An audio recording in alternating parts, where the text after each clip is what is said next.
guys, today I will be making chicken enchiladas, so I'll show you how to go through that step by step. Right here I have a pan with about a tablespoon of olive oil. I've preheated my pan already. I have 1.5 pounds of boneless chicken and I cut it up into small chunks and I marinated it for about half an hour. I stuck it in the fridge after I marinated it. So it has a little bit of olive oil. I drizzled about a tablespoon of olive oil with cumin powder seasoning to kind of really get that flavor in there. And I left it in the fridge for about half an hour. And you don't have to leave it in the fridge. I did because I had some time. So I'm going to put this in my pan. I'm going to pre-cook the chicken before we make the enchiladas.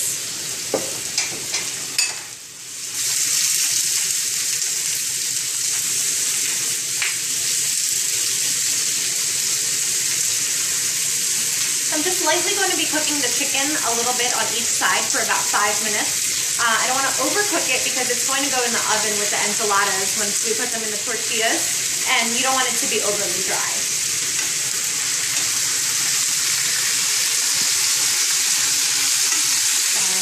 Because the pan was hot, it's already starting to look really nice, cooking a little bit.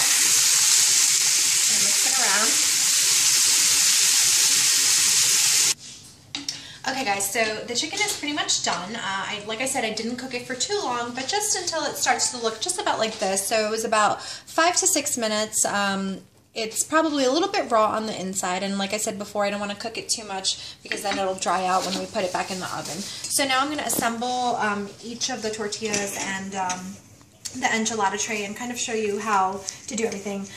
So right here I have some sour cream, I have refried beans. You can make your own, but I use the cans.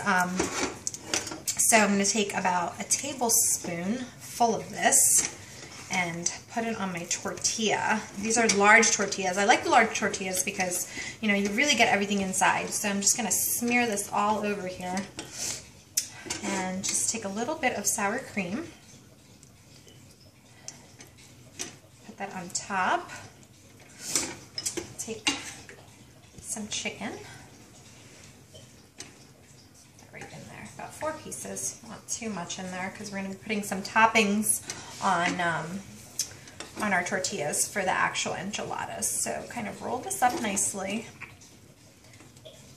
just like that. And what I'm going to do is I'm going to take a little bit of cooking spray. I'm going to spray my oven safe pan. And I'm going to place this right in here, just like this. Okay, I'm going to continue until we're completed all the way down. Okay, so we're just about done. I'm having some company for dinner, so I've made 2 trays, and I made 1 vegetarian tray and 1 chicken tray. So with the chicken, I filled this tray up, and what I did was with any of the leftover chicken, I kind of placed it right on top over here. And this just has the refried beans and a little bit of sour cream in each one for a vegetarian option. So now what we're going to do is to assemble the enchiladas before I put them in the oven. What we're going to do is, the first step is, this is taco sauce, like the Ortega taco sauce. You can do Taco Bell taco sauce, really whatever kind of taco sauce that you'd like. So what I'm going to do is I'm just going to drizzle this right over the trays. Just like this. Nice.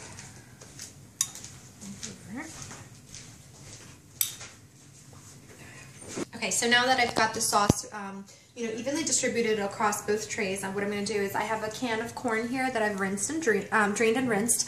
I'm going to just sprinkle it over. And this is not traditionally used in enchiladas, but I love adding vegetables to everything. And this is a great way to incorporate some extra vegetables in your diet, especially for your kids. And corn is a big part of Mexican food, I think.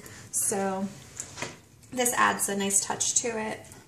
So kind of just evenly disperse this all over, just like that. And then what I'm going to do next is I have low-fat cheddar cheese. I bought it pre-shredded. So what I'm going to do is distribute that over each tray. Just make a nice layer, just like that. Across both trays.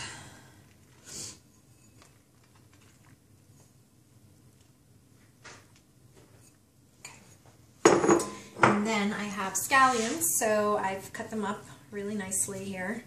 And I'm just going to generously spread them over both trays as well.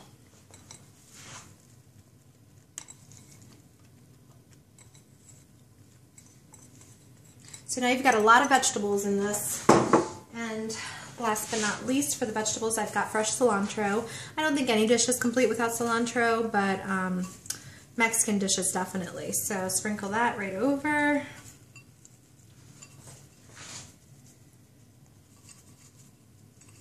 Okay, before we put this in the oven, one last thing that I want to do is add a little bit of cumin powder to both dishes. So I'm just going to take a fork, put it right up top, and just kind of sprinkle it right across. It'll give it a nice flavor right at the top when we bake it.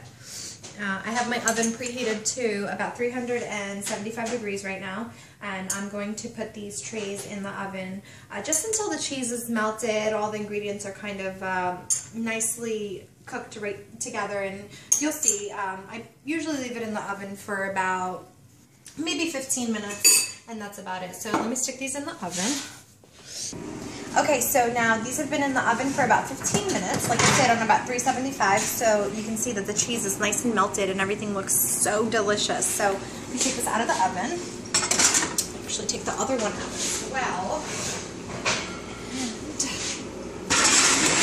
I don't usually cook this much. I'm having company tonight, so that's why I have 2 trays of food. So I decided to make one vegetarian, one chicken, like I said before. So I am going to actually take one of these out, see how it tastes.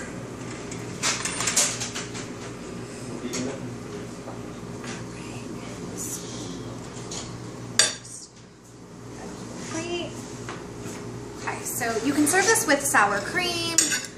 You don't have to, but I think it just, the cold sour cream gives it a really nice flavor. So let me just taste some to see what it tastes like. I want to burn my mouth. So good. You can really taste all the vegetables. You can taste the cumin. So good.